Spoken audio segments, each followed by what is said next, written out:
aftermath of Francine, again, now downgraded to a tropical storm. You see here that the Louisiana Governor, Jeff Landry, is joining us now. Governor, thank you so much for your time on what I know has been a busy couple of days for you. Yes, thank you.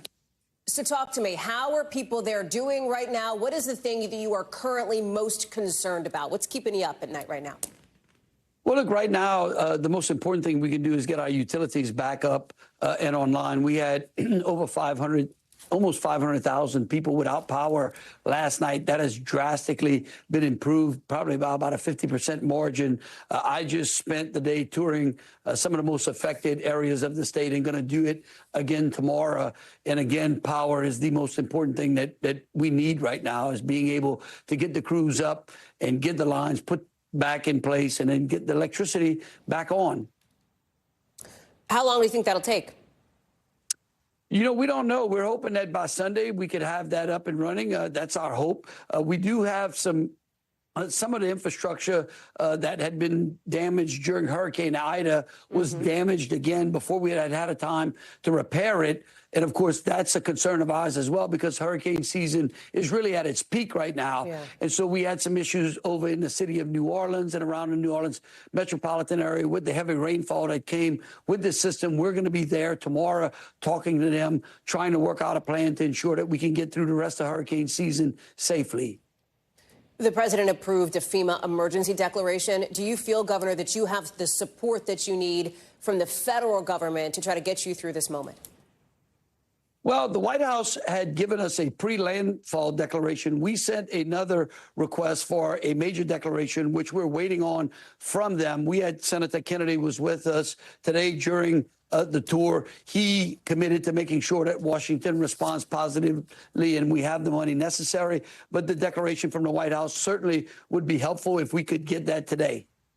You know, you referenced Hurricane Ida. Francine's going to be the 7th hurricane. It was the 7th hurricane to make landfall in 8 years in Louisiana. It's the first you've had to deal with, I believe, in your administration. Did you feel ready to respond to this? Is there anything you would have done differently this time around? Look, I got to tell you, you know, I've been living in Louisiana all my life, worked as a sheriff's deputy under Hurricane Andrew. I can tell you that the team we put together did an outstanding job. We had a great working relationship from local to state to federal partners. We appreciated the FEMA administrator who toured the state with us today. Look, I can tell you right now, the thing that's keeping me up at night right now is what happens in the next storm if we have another one this year. Okay, so what are you going to do about that? Get more specific here, because if you're concerned about the infrastructure, the power outages, et cetera, what can the state do to make sure that people aren't left hanging, left in the dark, left, you know, the opposite of high and dry, if you will, for the next one?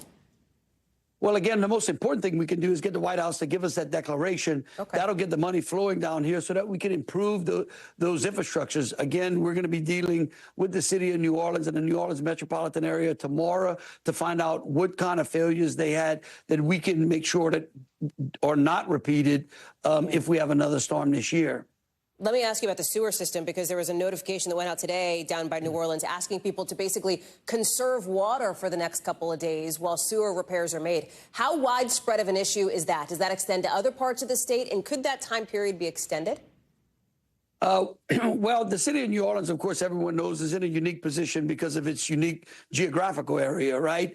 And it has some challenges. Those are things that we're going to be working with the Sewer and Water Board tomorrow on that, trying to understand what we can do to speed that timetable up. Not only the city of New Orleans, but the Jefferson Parish, which is the neighboring parish to Orleans, has some issues with that as well. We discussed those with the FEMA administrator. We're going to be working on those tomorrow in New Orleans. So, Governor, what is your message to the people in your state tonight, right now? Look, I can tell them that we are working diligently to get utilities back up in line. We're making sure that any commodities that they need are being put in place. And then, of course, we also want people who are in the affected area to stay off the roads. Okay, so the more you stay off the roads, the more it gives us an opportunity for our utility men to get and women to get their the power back up online.